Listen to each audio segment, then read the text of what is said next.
The mission of Citrus Connection is to strive to be a superior provider of transportation services that contribute to the economic growth and quality of life for the communities they serve. Coming up on Polk Place, we'll check out some of their new routes and additions to their fleet.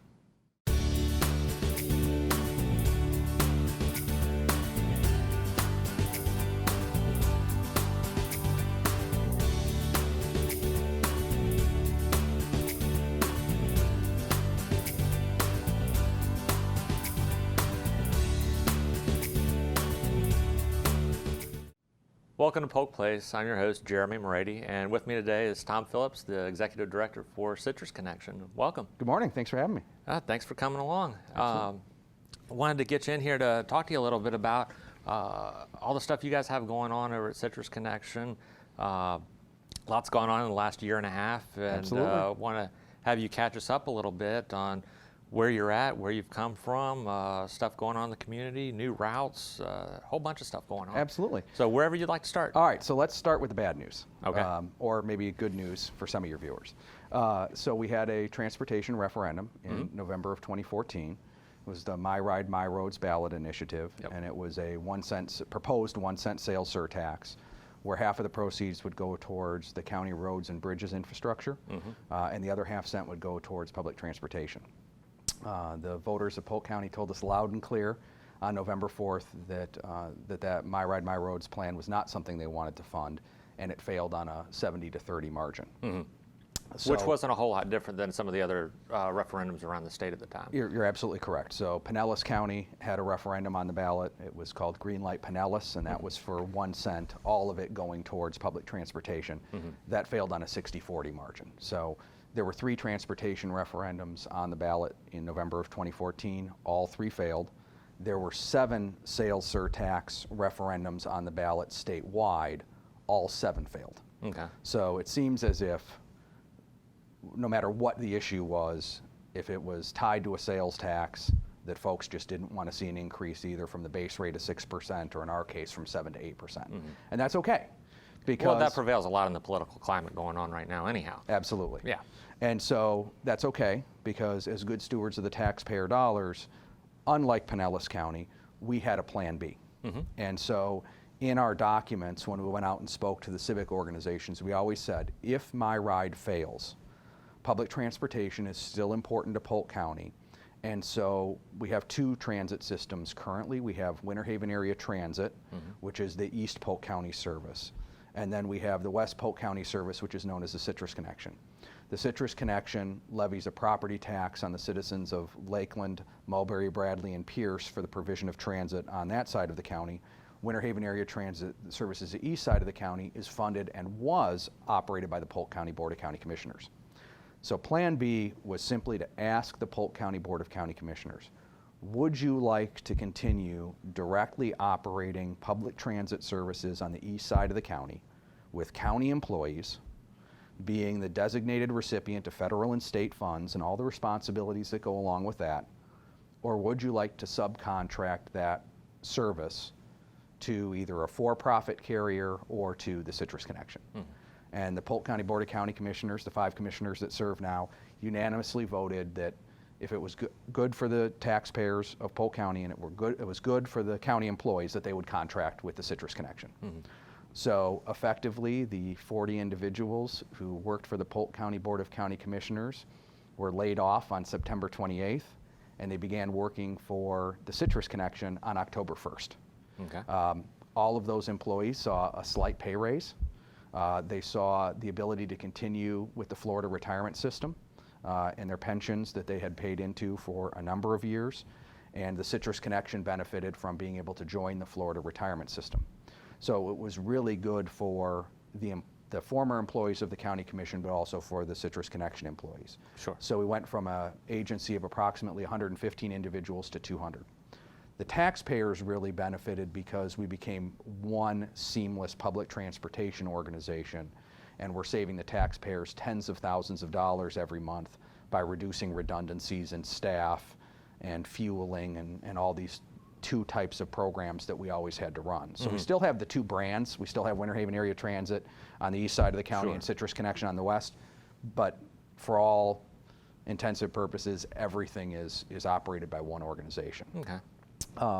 And so understanding that the public sector did not want to invest additional tax dollars in the transit system, we knew we still had to grow. We entered into a public-private partnership with Lakeland Park Center that's located at I-4 and 98. The anchor there is a Dick's Sporting Goods. Okay. Yes. And we used impact fees, which are fees that developers pay to the government to lessen the impact of their development on the community. And they purchased a bus for us and are funding 3 years worth of service to the north side of Lakeland. Okay. We entered into a public-private partnership with Greyhound at our Winter Haven terminal. So now Greyhound comes into the Winter Haven terminal twice a day, every day, and goes to Tampa and Miami. So you can ride the local Winter Haven area transit or the Citrus Connection from your home with your luggage, get to the Winter Haven terminal, pay that premium fare to get on a Greyhound bus, and you can now get to Miami or you can get to Tampa. Okay. And then most recently, our partnership with the city of Winter Haven and Legoland. So we now have Sunday service on the east side of Polk County. So the Cypress Gardens Boulevard Route 30 runs 7 days a week. Okay. So we now have 7-day-a-week transit service in Lakeland with our partnership with the Polytechnic University. And we have 7-day-a-week service in Winter Haven with Legoland. So I'm personally excited that even with the failure of the referendum, the citizens of Polk County went from 6-day-a-week transit service to 7-day-a-week transit service, at least in the two largest communities in which we live. With the failure of the referendum, left a lot of people unsure on how things were going to go, and it sounds like it's going pretty good. In that transition, did you guys find yourself doing more with less, or did those partnerships really open up and kind of step up what was lacking? No, we had to do more with less. Okay. So the referendum was in November, and we knew we were spending 100% of our budget historically on operating of the buses, not on the capital, not on actually purchasing buses or maintaining facilities. So we knew that we were going to have to reduce the service on the street, the actual public transit service, by 20% in order to carve out that money to purchase buses and maintain our facilities. Okay. Our first set of route cuts were in January, which was approximately 60 days after the failure of the referendum, where we cut 2 routes that were low-hanging fruit. They didn't have as many passengers as the other routes. Sure. We then cut 18% additional during our weekdays and unfortunately 88% on our weekends in order to have that capital budget. So we had to significantly reduce service. What the public-private partnerships have done is allowed us to at least incrementally add back a route here or a route there. But it would take $4 million to restore what we had to have cut. Sure. So we have to incrementally work our way back to where we were.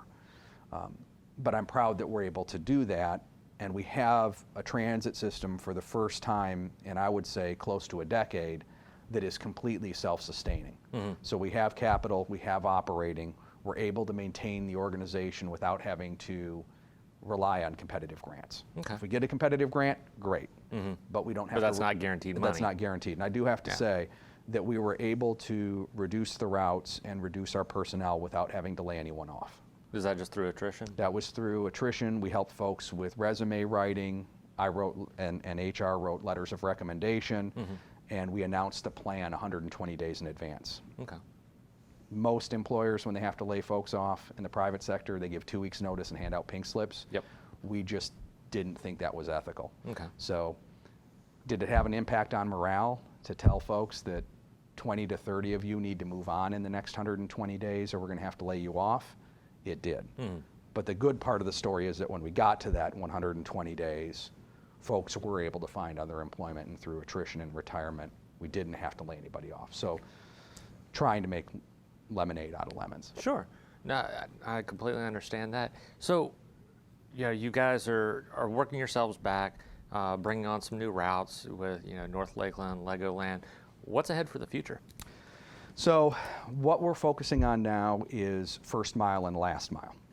So the biggest challenge we have in public transportation is how do I get from the bus route to my employer or my shopping, or how do I get from my home to the bus route? So it's usually that first mile from their home to the bus route that causes them not to use the service. Or once they get off the bus, it's not within walking distance. So how do we solve that? So we're focusing on first mile, last mile initiatives. We partnered with the Lakeland Downtown Development Authority on their bike share program. I was just about to ask Swan that. City Cycles. So if you get off at our Rose Street Park and Ride lot in Lakeland, there's a Swan City Cycles that's right there. I'm happy to announce that it's one of the highest used cycle sites in the entire network. Okay. There's consistently half the bikes are gone every single day. So our supposition is, I don't have actual data, but our supposition is that folks are getting off the bus, renting that bike and using it for their last mile, or they're renting the bike, putting it on the front of the bus, because all of our buses have bike racks.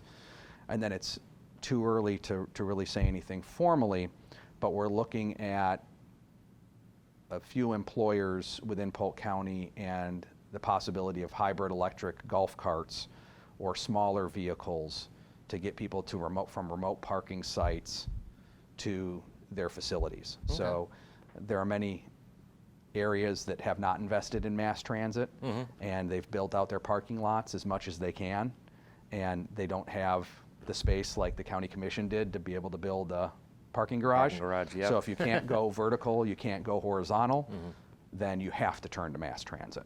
Sure. And so we're starting to benefit a little bit from some of that lack of planning. Okay. All right. Well, sounds great. Yeah. Well, thank you so much for coming in. We're sure to appreciate having you, and you guys got a whole lot of stuff going on. We're trying. Thank you very much. We appreciate it. Thank you.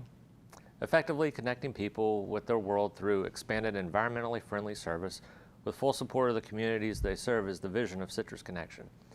They will continue to search for more universal access programs to provide more transit options for more people and explore public-private partnerships for additional service.